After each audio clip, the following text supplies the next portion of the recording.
The Apple Card was released for everyone on August 20th, 2019 and comes in a sleek titanium design that earns you either 1, 2, or 3% cash back. The question is it worth it to get in 2020 when the credit card competition has only gotten higher?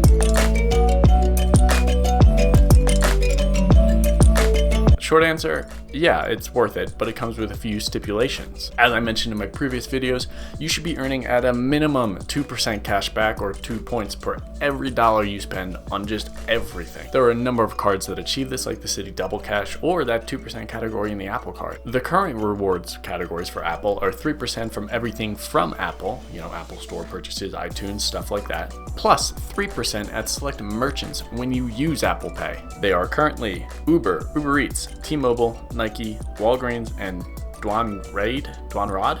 I never heard of them. I probably should have looked up how to pronounce it, but I didn't. 3% is honestly as good as the Chase Sapphire Reserve, and that comes with a $550 annual fee. Of course, $100 is waived right now, but except you get cash back instead of points. Yes, I know you can redeem travel on the Ultimate Rewards portal for 1.5 cents with the Sapphire Reserve, which is really giving you like a 4.5% cashback card. However, if you were only to redeem it towards a statement balance, it would be a single penny that they gave you for each point, which makes it 3% cashback. Back to Apple though, 2% for purchases when you use Apple Pay. In case you were curious, because I was, Apple earns 15 cents per $100 spent using Apple Pay. Then finally 1% back when you use the physical card, which you should never do because it's only 1% back. Now I have the Apple Card, but I don't have the physical card. You can actually opt out and not receive the physical card, and that's exactly what I did because I'm just never going to use it. Sure, it'd be cool to have a titanium card, but I'm just not going to use it. A majority of the time I'll be using my Blue Cash Preferred from Amex or the Chase Freedom Unlimited, which is 1.5% cash back. Plus, if I decide to, I can transfer the Chase Freedom Unlimited cash back to Chase Ultimate Rewards points. This video isn't about Ultimate Rewards, so let's get back to the Apple Card. You can actually use your card right away.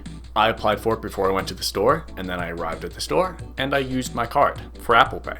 It was just so simple, so easy, so Apple. It's honestly one of the best experiences to initially use your card. Of course, it's kind of an experience to open up like an Amex Platinum in itself, but this was like sign up, use it, and go to the store. I mean, I don't know how you can beat that with a credit card. The wild thing is that the physical card actually has no numbers on it. Apple focused this card on privacy, which I very much appreciate.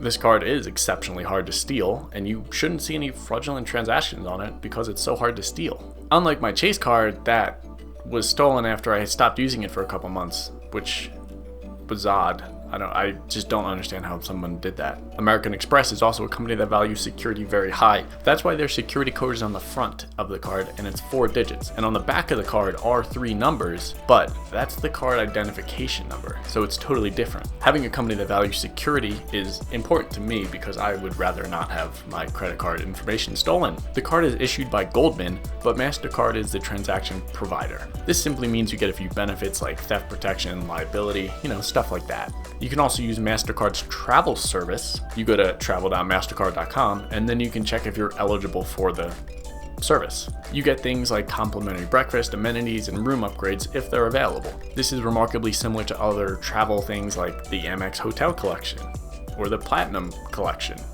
for hotels. It's a great perk for travelers, that's for sure. It's also not often mentioned that you get this benefit with a card, so I thought it was very important to bring up. As long as the resort says MasterCard Luxury Hotels and Resorts, then you will be able to get something from the resort when you book your stay there. The first one in the image provides you with complimentary breakfast, room upgrade, early check-in, late checkout, and a $50 hotel credit. The hotel credit is per stay and not per day, just for the clarification. Since it's a cashback card, there aren't really too many benefits to dive into. Rather, I figured it'd be best to take you through the Apple app so you get a better understanding of it. Again, the app is super Apple and just super easy to use for anyone just turning on the phone and looking at their credit card information. If you don't want to see a quick gloss over, then make sure you smash that like button before clicking off the video. The Apple Card will glow the colors of your transaction on the card. It just changes depending on what you purchase. For example, the only unpaid thing on my card is Uber Eats, which glows orange. Grocery stores get the color blue, so if you see a lot of blue, then you'll know that you spend a lot on grocery stores. Once you pay the card, it turns white, and just like the blank Apple Card, there's nothing there. Your card is paid off. You can see I spent $43 on Uber Eats, and it says right there that I get 3% cash back. Also neat, I use this card at Safeway, and it kind of puts a little place on the map of where you went and purchased the item. I thought that was a pretty fun touch. Your monthly activity is broken again into totals, so you can see how much daily cash you get from each section. As you can see, I don't use this card too much for groceries because I have the Blue Cash Preferred, and that's 6% back and not 2. Really, I just use it for Uber Eats because it's 3% cash back, which is pretty good. Apple Cash can be transferred directly to your bank account in a very simple process. As long as your accounts are linked, you just hit the button and it's gone to your bank account. The question at hand though, is the Apple Card worth it in 2020? I would have to say yes. It gets that nice 2% cash back that you should be getting on all of your purchases. It's either get the Apple Card and the Citi Double Cash for when you can't use the Apple Card, or just get the Citi Double Cash. If you have an Apple device, then I would say it's worth it, but if you're an Android user, there's no point in you going out to get an iPhone just to get the Apple Card, but you probably already knew that. If you do have an Android, get the Citi Double Cash because you get a nice 2% back. If you have an iPhone, I would say just go for it. There's no reason not to have the Apple Card. It's got great security, you can have another account to your name, and increase your overall total credit limit. Thank you so much for watching. If you enjoyed this video, don't forget to give a quick little like. If you're going to get the Apple Card or already have one, let me know in the comments down below. I just kind of want to know. Until next time.